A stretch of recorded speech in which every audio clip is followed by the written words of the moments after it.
हमारे देश में सांप्रदायिकता की आग में अगर देश को कोई झोंक रहा है तो वो देश का गोदी मीडिया है, सुरेश शंकर जैसे लोग हैं। अब एक बात सोचिए, मुफ्ती साहब एक धर्मगुरु हैं, एक धर्मगुरु के चेहरे के ऊपर अगर आप सूअर की शक्ल लगाओगे तो आपको क्या लगता है कि देश के अंदर आप एक देश में नफरत का माहौल नहीं परोसे? देश विरोधी कौन है आपकी नजर में जनाब? कौन है आपकी नजर में देश विरोधी? जो जालीदार टोपी पहनने का मुसलमान है वो देश विरोधी हो जाएगा? आपकी सबसे बड़ी कमी है पत्रकारों की कि आप क्या करते हो कि जो भी पाकिस्तान का आतंकवादी है उस पाकिस्तान के आतंकवादी को भारत के मुसलमानों से जोड़ करके दिखाते हो। आप मुझे बता दो, भारत में 30 करोड़ के आसपास आबादी है, एक आतंकी पूरे कश्मीर को ढिला देता है। अगर 30 करोड़ लोग आतंकी होते तो सोचो हिंदुस्तान का क्या हाल होगा। बात सिख समाज की नहीं है, बात है भारतवासी की। आज हम संविधान की बात करने वाले लोग हैं। अगर संविधान के हिसाब से मौलाना साहब की, अजहरी साहब की अगर गिरफ्तारी जायज है तो हमारे कुछ सवाल है, क्रॉस क्वेश्चन है गिरफ्तार करने वालों से। जब अगर जंतर मंतर से हुंकार बढ़ी जाती है कि फलाने फलाने काटे जाएंगे और राम राम चिल्लाएंगे, क्या तब गिरफ्तारी हुई थी? टी राजा मस्जिदों के बाहर माँ बहन की गालियां देते हैं, क्या उनकी गिरफ्तारी हुई थी? क्या कुत्ता शब्द एक गाली से बड़ा हो गया?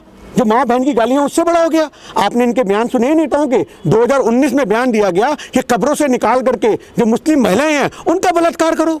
आप ये देखो कि संसद में बैठे संसदीय क्षेत्र के लोग, इतने बड़े संवैधानिक पद पे बैठे लोगों के ये बयान है, नेताओं के बयान है कि कब्रों से निकाल करके, मतलब तुम जिंदा को तो छोड़ नहीं रहे हो और मुर्दा के साथ भी बलात्कार करोगे। वाह रे वाह तुम्हारी महिमा सरकार। और यही सारे हमारे सबसे बड़े सवाल है कि आज की डेट में इन लोगों को गिरफ्तार क्यों नहीं किया गया? आप अजहरी साहब को गिरफ्तार अगर संविधान के सबसे जायज मानते हो तो हम संविधान का सम्मान करते हैं और हम कहते हैं, हम ये कहते हैं कि अगर उन्होंने ये कुत्ता शब्द बोला कि उन्होंने बोला कि करबला का आखिरी मैदान अभी बाकी है, कुत्तों का वक्त है, हमारा दौर बाकी है। अब इसके अंदर उन्होंने ये जो अल्फाज बोले थे, ये बोले थे इजराइल और फिलिस्तीन में जो कलेश चल रहा है उस कलेश को लेकर के, और आपकी भारत से सरकार उनको गिरफ्तार कर लेती है, उन पर FIR हो जाती है। तो हमारा कहने का मतलब सिंपल सा है कि अगर आपकी नजर में उनकी गिरफ्तारी जायज है तो उनकी गिरफ्तारी क्यों नहीं हुई? जो टी राजा जैसे लोग बयान देते हैं, जब संसद के अंदर भारत का, दिल्ली का एक इतना बड़ा सांसद बोलता है एक मुसलमान को कि ए आतंकवादी, ए भड़वे, ए कटवे, तब गिरफ्तारी नहीं होती,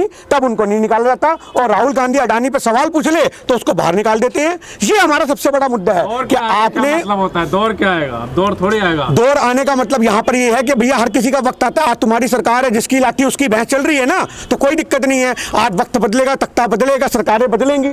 आज की डेट में अगर संविधान के हिसाब से देश नहीं चल रहा तो सवाल बनते हैं। अगर संविधान के हिसाब से अजहरी साहब की गिरफ्तारी जायज है तो जितने मैंने पॉइंट रखे हैं उनकी गिरफ्तारी क्यों नहीं हुई? महिलाओं का, मुस्लिम महिलाओं का बलात्कार करने की बात की जाती है, कोई गिरफ्तारी नहीं होती। उनको राम राम बोलेंगे, काटे जाएंगे, तब गिरफ्तारी नहीं होती। इतने बड़े बयान दे दिए तब गिरफ्तारी नहीं होती। संसद के अंदर बैठ करके एक सांसद को बोला जाता है ए आतंकी, ए मुसलमान, ए कटवे, आप समझो, तब गिरफ्तारी नहीं होती। का वक्त है ये, इससे क्या मतलब देख रहे हैं? कुत्तों का वक्त, भैया जिसके लिए भी कुत्ता बोला है वो अपने आप को कुत्ता क्यों समझ रहा है?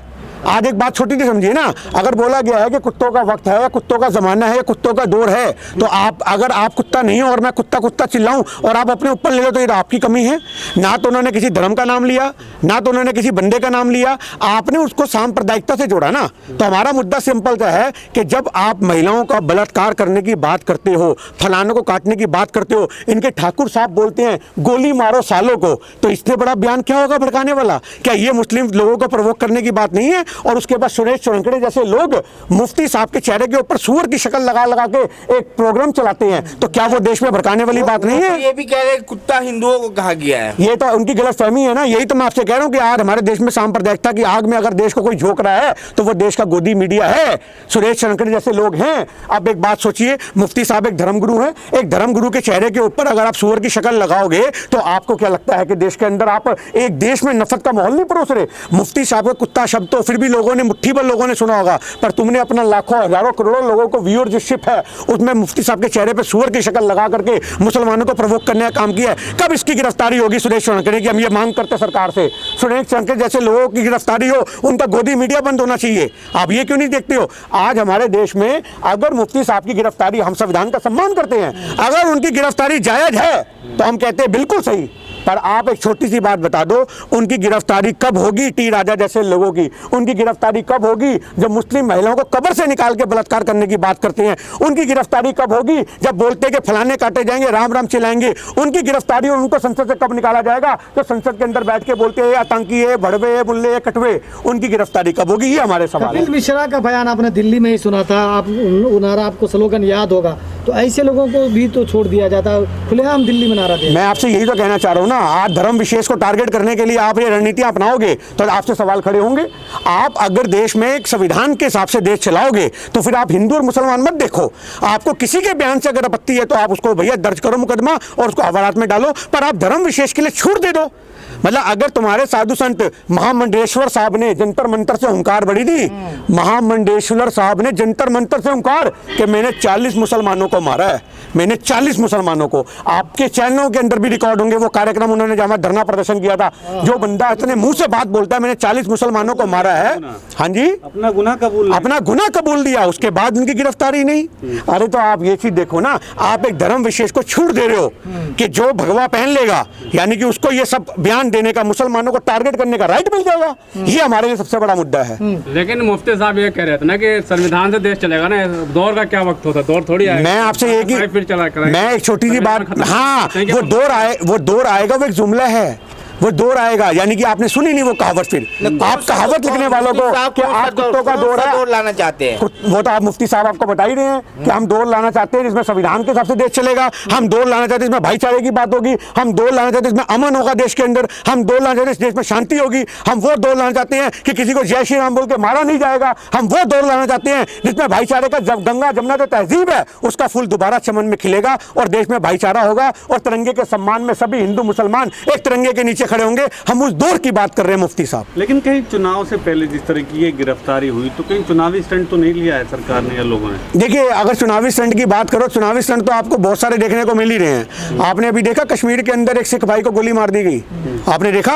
और आप एक छोटी सी बात देखो, 2 दिन पहले एक तस्वीर आती है कि एक मुसलमान जो है वो नमाज पढ़ रहा है और सिख भाई छतरी पकड़ के खड़ा उसको ओलों से बचा रहा है और वो भाईचारे की तस्वीर पाकिस्तान तक जाती है, अफगानिस्तान तक जाती है, सारी मुस्लिम कंट्रियों में वो तस्वीर वायरल होती है और शायद वो भाईचारा किसी को खला नहीं और पाकिस्तान के आतंकी एक सिख भाई को मार करके ये पैगाम देते हैं कि जिनके सर पे तुम छतरी रख रहे थे उन्होंने तुम्हारा कत्ल कर दिया। आप ये चीज को देखो कि ये भाईचारे की आग को कौन खत्म करना चाह रहा है। आज आप कहते हो 370 हमने हटा दी, अरे अगर 370 हटा दी तो कैसे हमारे सिख अमृतपाल को मार दिया गया?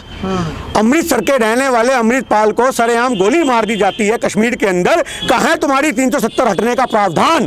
तुम तो कहते हो लाल चौक पे अब कोई आतंक भी नजर नहीं आता, तुम तो कहते हो हमने आतंकवाद की जड़ें पोड़ दी, तुम तो कहते हो हमने तो आतंकवाद की जड़ें पोड़ के आतंकवादियों को डरा दिया, आतंकवादी तो मोदी का नाम सुन के मुंह देते हैं। तुम तो ये कहते हो आतंकवादी मुंह नहीं, वो तो ठोक रहे हैं। अरे आपके बस की अगर सरकार चलानी नहीं है ना, आप हमारे लिए बॉर्डर खोल दो, हम अपने आप पाकिस्तानी फौज से निपट लेंगे, हम अपने आप आतंकवाद से निपट लेंगे।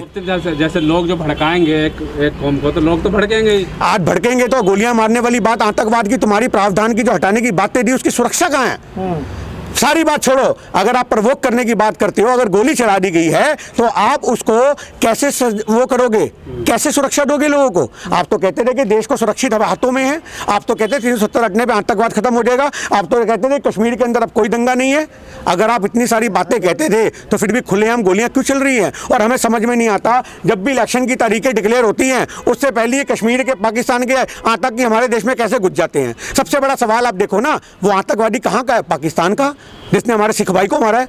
तो पाकिस्तान से वो यहाँ कैसे आया? उसे कौन पनाह दे रहा है? तुम्हारी धाराएं जो हैं हटने के बाद भी हमारे देश में शांति अमन चैन क्यों नहीं बन पा रहा? ये सवाल तो सरकार से पूछने बनते हैं ना। लेकिन जो देश विरोधी हैं उन पर टीराजा नकेल कसने की बात तो कर रहे हो। देश विरोधी कौन है आपकी नजर में जनाब? कौन है आपकी नजर में देश विरोधी? जो जालीदार टोपी पहनने का मुसलमान है वो देश विरोधी हो जाएगा? आज भी अगर गोली मारी गई है तो वो पाकिस्तान का आतंकवादी है, भारत का मुसलमान नहीं है। आप आतंकवादियों को धर्म से मत जोड़ो। आपकी सबसे बड़ी कमी है पत्रकारों की कि आप क्या करते हो कि जो भी पाकिस्तान का आतंकवादी है उस पाकिस्तान के आतंकवादी को भारत के मुसलमानों से जोड़ करके दिखाते हो। आप मुझे बता दो, भारत में 30 करोड़ के आसपास आबादी है, एक आतंकी पूरे कश्मीर को ढिला देता है। अगर 30 करोड़ लोग आतंकी होते तो सोचो हिंदुस्तान का क्या हाल होता? जो भाईचारे से रहने वाले लोग हैं तुम उनको जबरदस्ती आतंकी का टैग लगाते हो। भारतीयों को कह रहे हैं ना कि भारत के दुश्मन रहते हैं। भारत के दुश्मन है तो आज सरकार क्या कर रही है? क्या कर रही है सरकार 10 साल से? जो भारत के दुश्मन है उनको क्यों नहीं गिरफ्तार किया गया? आप भारत के दुश्मन किनको कह रहे हो? मैं आपसे वही सवाल बार बार कर रहा हूँ। जो मूछे मुंडा करके दाढ़ियां रखते हैं वो नजर में आपकी भारत के मुसलमान हैं, वो आपकी देश में की दंगाई हैं, वो आपकी देश में नफरत फैलाते हैं। 26 तारीख को किसी के घर पे तिरंगे नहीं लहरा रहे थे। एक मुसलमान भाई को हमने देखा था जो एक इमारत पे चढ़ रहा था मस्जिद की, और वो कम से कम ना करते 50 फुट ऊंची लोहे की ग्रिल पे चढ़ करके उसने वहां पे तिरंगा लहराया था। तो आज आप ये जी देखो, जिनके खून के अंदर अगर भाईचारा है, जिनके खून के अंदर कुछ मुट्ठी भर लोग हर कौम में गलत होते हैं, पर वो मुट्ठी भर लोग पूरी कौम का चेहरा नहीं होते। ये बात आपको समझनी पड़ेगी।